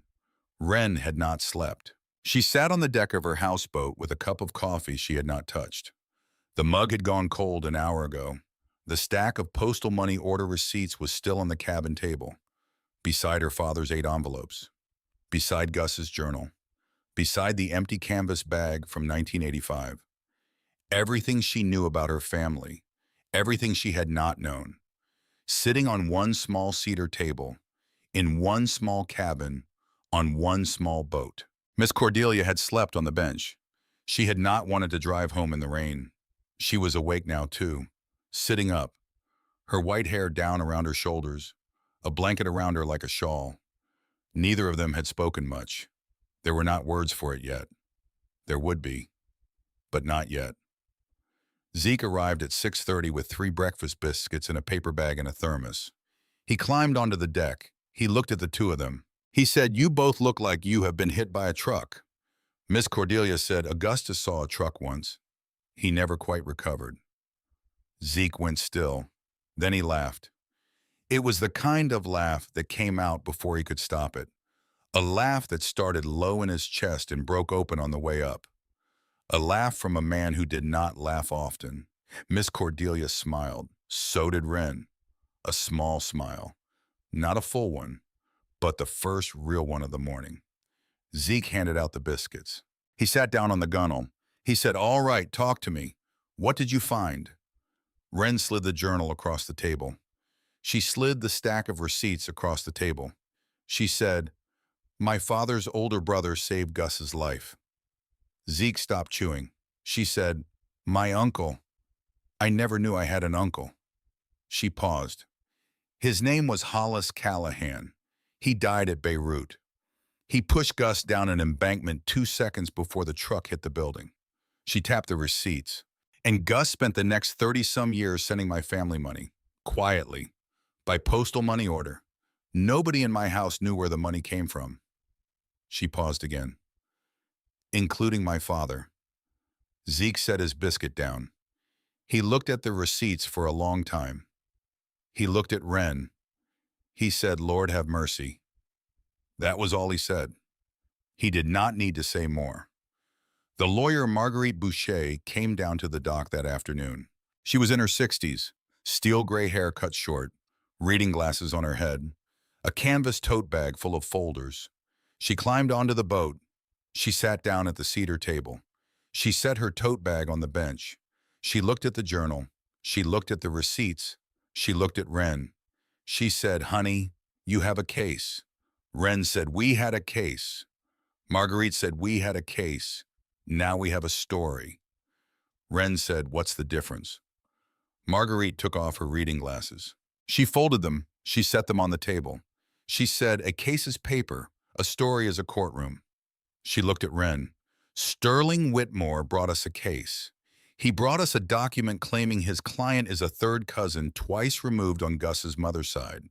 The document is, let me put it this way, the document is what a person submits when they are hoping nobody looks too carefully." She paused. "We are going to look carefully." Wren said, "Can we win?" Marguerite said, "Honey, we are going to do better than win. We are going to make sure he never tries this again. On anyone." She put her glasses back on. She opened her tote bag. She said, "Now, let's talk about the journal." The next 3 weeks were the hardest weeks Wren had ever lived. She did not know that yet. She would know it later, looking back. The lawyer worked. The lawyer's investigator worked. The lawyer's investigator's nephew worked. He was a paralegal in New Orleans who specialized in probate records. Phone calls were made. Documents were pulled. Old census records. Old military records. Old church baptismal records from a tiny parish in Cocodrie. It turned out Augustus Thibault had no living blood relatives. None. He had been an only child. His mother had been an only child. His father had been an only child. The family tree, when Marguerite drew it on a yellow legal pad and slid it across the cedar table, looked like a stick. One long, thin stick, with Gus at the bottom of it. No cousins. No second cousins. No third cousins twice removed. Sterling Whitmore's client did not exist. Or rather, Sterling Whitmore's client existed, but not as a relative of Augustus Thibault. Marguerite traced it back. The client was a man named Lloyd Pellerin. He had worked for 14 years at the Whitney Bank branch in Houma. Lloyd Pellerin had been the loan officer who had reviewed Wren's deposit when she had come in with the canvas bags. Lloyd Pellerin had seen the amount. Lloyd Pellerin had seen the backstory. Lloyd Pellerin had called his nephew the attorney. His nephew, the attorney, had said, "We can fabricate a cousin." His nephew, the attorney, was Sterling Whitmore. Marguerite slid the file across the table. She said, "Honey, they are not just wrong, they are committing a crime." Wren said, "What do we do?" Marguerite said, "We let them keep digging the hole until they are standing all the way down inside it, and then we close the lid." Wren did not see Sterling Whitmore again, not until the day at the courthouse, but she felt him watching. The way you feel a person watching a boat from the road. The way you feel a stranger noticing you in a grocery store. The way you feel a man counting your money in his head from across a parking lot. She kept working on the boat. She kept eating Miss Cordelia's gumbo. She kept reading to Captain Silas on Sunday afternoons. He had cataracts now. He could not read the newspaper anymore. She read it to him. He sat with his pipe. He nodded at the parts he agreed with. He grunted at the parts he didn't. He told her one Sunday afternoon, "I have something to give you before the hearing. Come to my house Wednesday." She came. Captain Silas lived in a small wooden house on stilts about a mile from the marina. The kind of house with a screened-in porch and a tin roof that pinged when it rained. There were chickens in the yard. There was a hound dog asleep under the porch. He sat her down in his kitchen. He poured them both coffee. He brought out a photo album. It was old, the leather cracked, the pages stiff. The kind of photo album people bought in the 1980s and stopped buying in the 1990s. He set it in front of her. He opened it to the first page. She looked down. She did not understand at first. The first photograph in the album, it was her, 2 years old, in her front yard in Tupelo, Mississippi. She was wearing a yellow sundress. She was sitting in a kiddie pool. She was holding a plastic cup. She had her mother's brown eyes. She had drool on her chin. Wren did not breathe. She turned the page. Another photograph, her, 5 years old, on the first day of kindergarten, standing on the front porch with her backpack, Eleanor in the background with one hand on Wren's shoulder. Another page, Wren, 7 years old, riding her purple bicycle down the sidewalk on Magnolia Street. Another. 11, the day of her mother's funeral, standing on the church steps in a black dress 2 sizes too big. Earl beside her, his hand on her shoulder, the same hand that would not touch her again for 8 years. Another, 13, walking home from school, books under her arm. Another, 15, working in the garden behind the rental house, her hair pulled up, her face concentrating. Another, 16, getting on the bus to McAllister's Marine for her first day of work, backpack on, lunch bag in hand. Another, 18, walking out of the high school graduation ceremony, her cap in her hand, looking up at the sky. Wren turned the pages, slowly, one by one, her whole life, in photographs, taken from a distance, from across a street, from behind a tree, from inside a parked truck, photographs that she had never known were being taken. She looked up at Captain Silas. She could not speak. Captain Silas took a slow sip of his coffee. He said 2 or 3 times a year, he would drive up to Tupelo. He had an old Chevy pickup he kept just for that. He would sit in the parking lot of the gas station across from your house, sometimes for a whole afternoon. He just wanted to see you. He just wanted to see that you were all right. Silas paused. He did it for 19 years. He paused again. He used to come home from those trips, and he would not talk for a week. He just sat on the dock. He just looked at the water. Silas looked at her. He said, "He loved you, Cher. From the day you were born, he loved you like you were his own." Wren put her hand to her mouth. She started to cry. Silas reached across the kitchen table. He took her free hand. He said, I know. He paused. I know, Cher. He did not let go of her hand for a long time. The morning of the hearing. It was a Tuesday in late June. Wren wore a plain navy dress Miss Cordelia had brought over the night before. It had been Cordelia's once. It still smelled faintly of lavender from the sachets in her closet. The skirt came to Wren's knees. The collar lay flat. Miss Cordelia braided Wren's hair on the front porch of the shotgun house with the steady hands of a woman who had been braiding hair since she was 9 years old. She said, Cher, you hold your shoulders down. You speak slow. You look at the judge when you talk, not at him. Wren said, yes, ma'am. You do not let him see you afraid. Yes, ma'am. You are not alone in that room. You hear me. Yes, ma'am. Cordelia tied the end of the braid with a thin black ribbon. She turned Wren around. She held Wren's face in both hands. She said, Augustus is in that room with you today. She paused. And Hollis Callahan is in that room with you today. She paused again. And your daddy is in that room with you today. She let go of Wren's face. She said, now let's go. The hearing was held in the Terrebonne Parish Courthouse, a small brick courtroom, wooden benches, a ceiling fan turning slow overhead.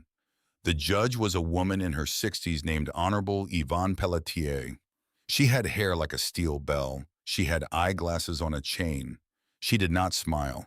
Sterling Whitmore sat at the petitioner's table. Pressed gray suit, yellow legal pad, pen clicking. His client Lloyd Pellerin sat beside him. Polo shirt, khakis, a bald spot on the back of his head that he had clearly tried to cover with a comb. Marguerite Boucher sat at the respondent's table, Wren beside her. In the gallery behind them, Miss Cordelia, Captain Silas, Zeke, Captain Thaddeus McAllister, Remy Fontaine, the waitress from the diner down the road, Octave the paint mixer, Terrace the bank manager, 3 of the ladies from the quilting circle, 11 people, in a courtroom built for 40. It was enough. Sterling Whitmore stood first. He made his opening statement. He talked about family, he talked about bloodlines, he talked about the rights of legitimate heirs to recover assets that had been. And here he paused and looked at Wren, inappropriately appropriated by an opportunistic stranger. Wren did not flinch. She held her shoulders down, the way Miss Cordelia had told her to. Marguerite stood. Marguerite was 64 years old. She had been practicing law in Terrebonne Parish for 38 years. She had tried more probate cases than Sterling Whitmore had tried any kind of case at all. She said, may it please the court, my client's response will be brief. We have submitted into evidence the handwritten last testament of Mr. Augustus Thibault. We have submitted the chain of custody documentation of the chest in question, including testimony from Mr. Ezekiel McAllister regarding Mr. Thibault's specific instructions before his death. And we have submitted a genealogical investigation prepared by Mr. Calvin Doyle of New Orleans regarding the relationship or lack thereof between Mr. Thibault and the petitioner. She paused. She looked at Sterling Whitmore. She said, Your Honor, we can be done here in 20 minutes, if counsel for the petitioner is willing to be reasonable. Sterling Whitmore stood. He said, Your Honor, we object to the characterization. Marguerite said, I have not characterized anything yet. I have offered to spare the court. The judge said, Counsel, sit down, both of you. They sat. The judge looked at Marguerite. Bring me the genealogical report. Marguerite walked up to the bench. She handed the report to the judge. The judge put on her glasses. The judge read. The courtroom was very quiet. The ceiling fan turned. A car went by outside on Main Street. A child laughed somewhere down the hall. The judge read. She turned a page. She read. She turned another page. She read. She set the report down. She removed her glasses. She looked at Sterling Whitmore. She said, Counsel. He stood. Are you aware that your client is not related to the decedent? Sterling Whitmore opened his mouth. He closed it. He opened it. He said, Your Honor, we are prepared to watch yes or no counsel. He said, we have documentation that you have documentation that has been fabricated, counsel. The courtroom did not move. Lloyd Pellerin in his polo shirt had gone the color of old milk. The judge said, "Mr. Pellerin, stand up." He stood. His knees were shaking. You could see them shaking from the gallery. The judge said, "Mr. Pellerin, did you fabricate the genealogical claim in this case?" He looked at Sterling Whitmore. Sterling Whitmore did not look back. He said, "Your Honor." The judge said, "Mr. Pellerin, yes or no?" He said, "Yes, ma'am." The judge wrote something on a piece of paper. She slid the paper to the bailiff. The bailiff took it. The bailiff walked out a side door. The judge said, "This matter is dismissed with prejudice. The contents of the wooden chest in the houseboat, known as the Augustus T. Bow vessel, are confirmed as the property of Miss Wren Callahan, the legitimate finder of the chest pursuant to Mr. Toubau's handwritten testament." She paused. She looked at Sterling Whitmore. She said, "Counsel, the district attorney's office will be contacting you regarding charges of attempted fraud upon this court. I would recommend you find yourself a lawyer." She banged the gavel. She stood. She walked out. The whole hearing had lasted 38 minutes. Wren did not move. For a long moment she could not. Marguerite put a hand on her back. She said, "You can stand up now, honey." Wren stood up. Her knees were not entirely steady. She turned around. In the gallery, the 11 people. The quilting circle ladies were already on their feet. Therese was holding a tissue against her mouth. Captain Silas was leaning on his cane and grinning. Miss Cordelia was in the front row. She was looking right at Wren. She mouthed 2 words. Wren could not hear them, but she could read Miss Cordelia's mouth. She mouthed, "Well done." Outside the courthouse on the steps, the air was thick with humidity. The cypresses across the street moved in a small wind. The cicadas had started up. Marguerite shook Wren's hand. She said, "Honey, go home, eat something, sleep." Wren said, "Thank you." Marguerite said, "Don't thank me. You won this case the day Hollis Callahan grabbed Gus by the flak vest and pushed him down that embankment." She smiled.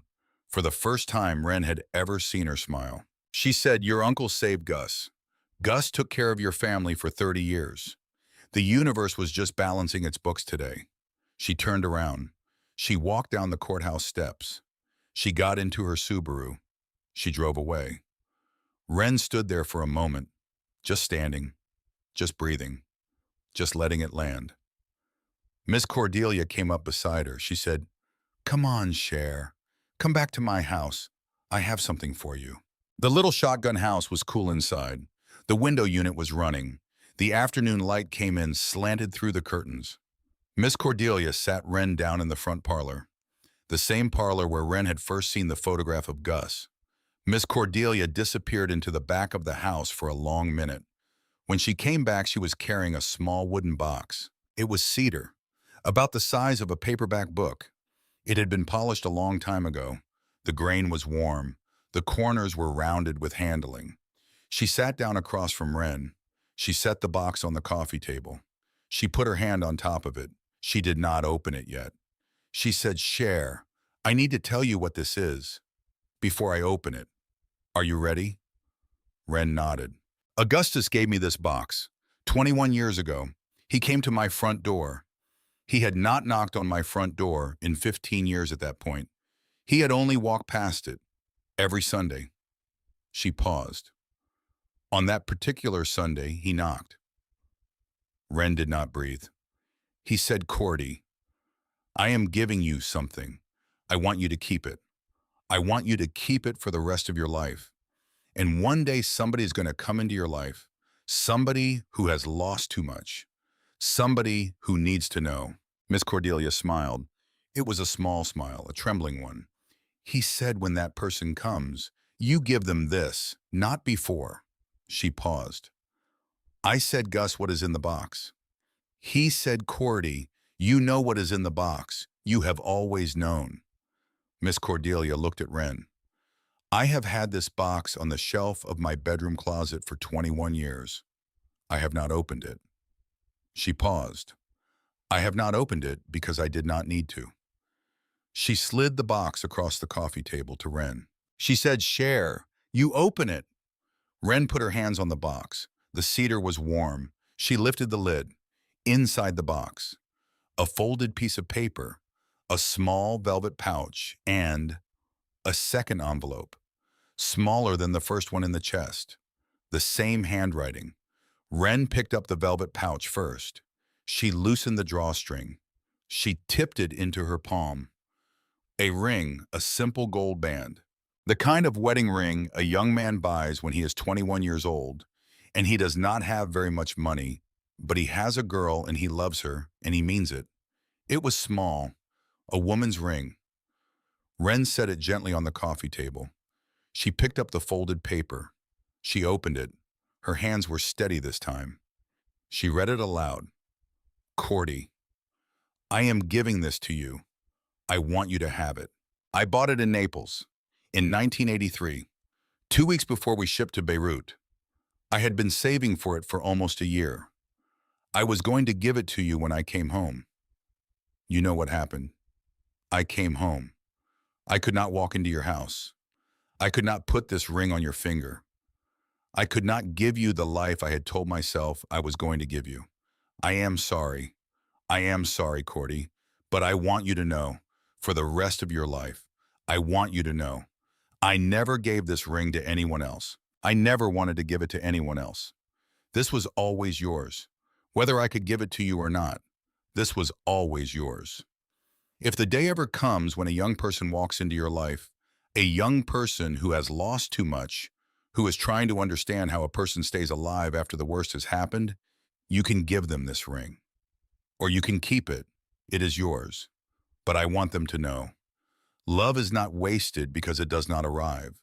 Love is not lost because it does not finish. Love is what you do with the part of you that nobody took. I loved you, Cordy. I love you still. I love you in this letter. I love you in the boat. I love you in the silver coins in the chest and the money orders to Mississippi and the photographs in Silas's album. I love you. I love you. I love you until I am gone and after. Gus. Wren set the letter down on the coffee table. She did not speak. Miss Cordelia did not speak. For a long moment, neither of them moved. The ring lay on the coffee table. The light came in slanted through the curtains. Somewhere outside, a mockingbird sang 2 notes, then 4, then a whole song. Miss Cordelia closed her eyes. A single tear ran down her cheek. She did not wipe it away. She said quietly, 35 years. She paused, and he was waiting too. Wren reached across the table. She picked up the ring. She picked up Miss Cordelia's left hand. She slid the ring onto Miss Cordelia's wedding finger. It fit. Of course it fit. It had always been hers. Miss Cordelia put her face in her free hand, and she cried. She cried the way a woman cries when she has been holding it back for 35 years. She cried the way a woman cries when the door she had been knocking on for half her life has finally opened. She cried the way a woman cries when love that she thought had been wasted turns out to have been there the whole time, in a box, on a closet shelf, waiting. Wren put her arms around her. She held her, for a long time, until the mockingbird outside stopped, until the light through the window had turned amber, until the day had moved on without them. There was a memorial, 2 weeks later, a small one. It was held on the dock beside the houseboat. Wren and Miss Cordelia had planned it together, with Captain Silas, with Zeke, with Marguerite Boucher, who had become somewhere along the way something more than a lawyer. They invited the people who had known Gus. 23 of them came. Some came from Cocodrie. Some came from Houma. A man drove in from Lake Charles.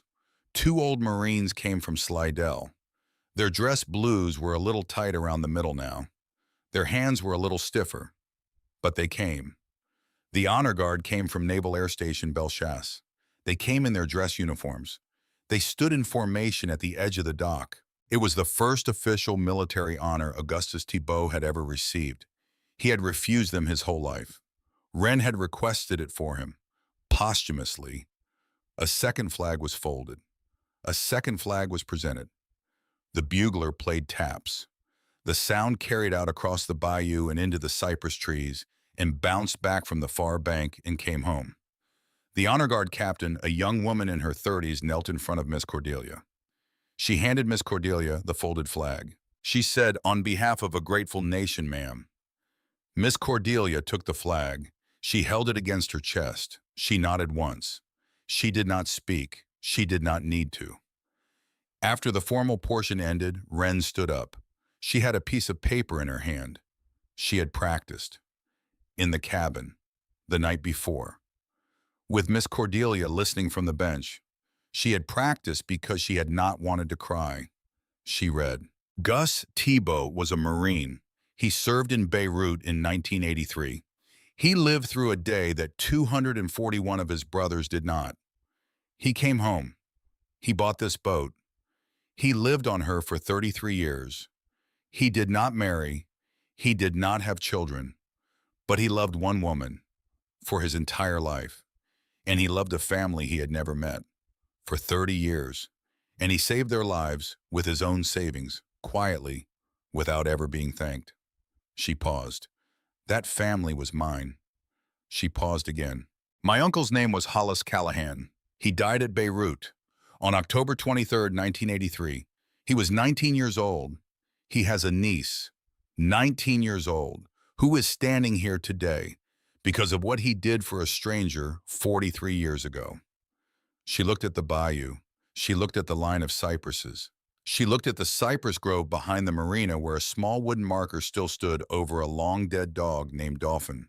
She said, "I would like to announce, with the help of Miss Cordelia Beaumont and Mr. Ezekiel McAllister and Ms. Marguerite Boucher, the establishment of the Hollis Callahan Memorial Scholarship for the children of Gulf Coast veterans, beginning next fall at Nichols State University, funded by the estate of Augustus Tebow." There was a small sound from the crowd, not applause. It was not a clapping crowd. It was the kind of sound a small group of people make when they nod together. A soft sound, a held sound, the right sound. Wren said, "Thank you, all of you, for showing up." She sat down. The memorial ended. The Marines came over and shook her hand one by one. Their hands were rough. Their eyes were wet. The autumn came. The bayou changed color slowly, the way it always did. The cypress needles went rust gold. The herons stayed. The mosquitoes thinned out. The light in the late afternoon turned warm and long. Wren worked. She worked part-time at Zeke's shop, then full-time, then more than full-time. By October, she was the lead mechanic on outboard engine rebuilds. Customers came in from across the parish. They asked for the young woman at McAllister's. They said she knows her stuff. Captain Thaddeus drove down once a month to check on her. He always said the same thing when he stepped onto the boat. He said, "Wren, you did all this." She always answered the same way. She said, "We did, sir." He always answered the same way. He said, "No, honey, you did." Captain Silas died in February. A bad case of pneumonia. He was 83. He had been ready for a while. He had told Wren so. He had told her sitting on her deck on a Sunday afternoon in November, "Cher, don't be sad. I have already had 10 more years than I expected." He had given her his pipe, his old leather-bound copy of 2 Years Before the Mast, the photograph album with the photographs of her childhood inside. She buried him next to his wife, in the small Catholic cemetery off Highway 56, the cypresses behind the headstone, the sky going gray with a storm coming in. She did not cry. She had cried enough that year. She just stood beside Miss Cordelia, their arms hooked together.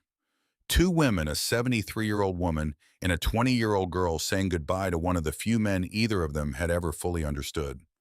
Spring came. The cypresses leafed out. A year had passed. A year since the day Wren had stood on the bus station platform in Houma with everything she owned in a backpack and a duffel bag and a coffee can. A year since the day Zeke had taken her $10 with a shaking hand. A year since the morning she had cut a rusted padlock off a wooden chest with a hacksaw she could barely hold. She did not look like the same person. She did not feel like the same person. She thought sometimes sitting on the deck in the late evenings, she felt like the person she had been about to become her whole life, but had not known. On a Friday in late May, the sun was going down behind the cypress trees. The bayou was glass flat. The cicadas were starting up. Wren was sitting on the deck of the houseboat. She had a book in her lap, her mother's old copy of Moby Dick, the pages soft, the notes in pencil along the margins. Miss Cordelia was on the deck beside her. She was knitting a scarf. The yarn was a soft heather gray. The needles clicked. The chair she sat in had been one of Captain Silas's. They had brought it down from his house after the funeral. They had set it on the deck. They had not moved it since. Cordelia's wedding band was on her left ring finger. She had not taken it off in 11 months. Zeke came down the dock with a paper bag. He held up the bag. Beignets. Wren said, "It is 7 o'clock in the evening." He said, "Beignets do not have a clock." He climbed onto the deck. He sat down on the gunwale. He opened the bag. He passed beignets around. Wren got one. Miss Cordelia got one. Zeke kept 3. For a while, none of them spoke. A heron stood in the shallows about 10 yards from the dock. It stood on one leg. It looked at them. They looked back. After a long minute, Zeke broke the silence. He said, "I have been meaning to tell you something." Wren looked at him. He said, "Gus left me a letter too." She did not move. He left it with his attorney, to be given to me 1 year after somebody came onto the boat, and after the boat was hers. He looked out at the water. It was supposed to be given to me last month. I did not open it for a while. He took a folded letter out of his shirt pocket. He set it on the cedar bench between them. He said, "I want you to read it." Wren picked it up. She opened it. She read, "Zeke, you knew her before anybody. You knew her before she knew herself. I want you to know I have been watching too. From a distance, the way I always watched. I have seen the deep blue hull. I have seen the cedar walls. I have seen the way she laughs now. Sometimes, just sometimes, the way she did not laugh before. I have seen the way Cordy looks at her, like she had a daughter she did not know about. For all those years, standing in a kitchen across town, just waiting for the door. I have seen Silas teaching her the stars.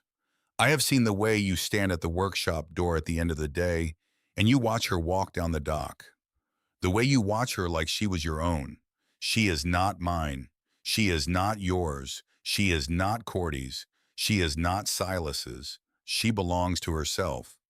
But she is ours. In the way that matters, in the way some families are made, not by blood, by choice, by somebody on a bus, by somebody with $10 in a coffee can, by somebody knocking on the door of a place she had never been before. Thank you, Zeke, for waiting. Thank you for holding the boat. Thank you for letting her find her way. Gus. Wren set the letter down on the cedar bench.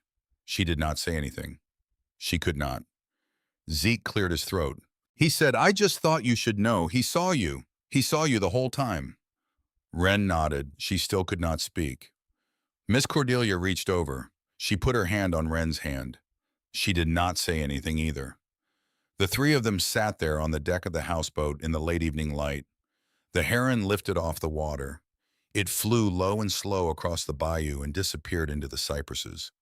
The cicadas got louder. Somewhere far off, a barge horn sounded twice and went quiet. Wren thought, "I came here with $10. I had no family. I had no plan. I had a coffee can. And now. She looked at Miss Cordelia knitting beside her, her gold band catching the last of the sun. She looked at Zeke sitting on the gunwale, his red beard going gray, a man who had once held a houseboat for a year for a girl he had never met. She looked at the cypress grove behind the marina, where Captain Silas now lay buried beside a long-dead dog and a wife he had loved for 61 years.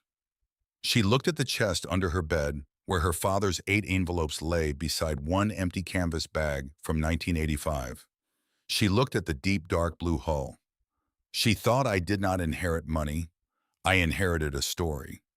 She thought, "I did not inherit a boat. I inherited a family." She thought, "Daddy, you did not know. You did not know somebody was watching over us. But somebody was, the whole time."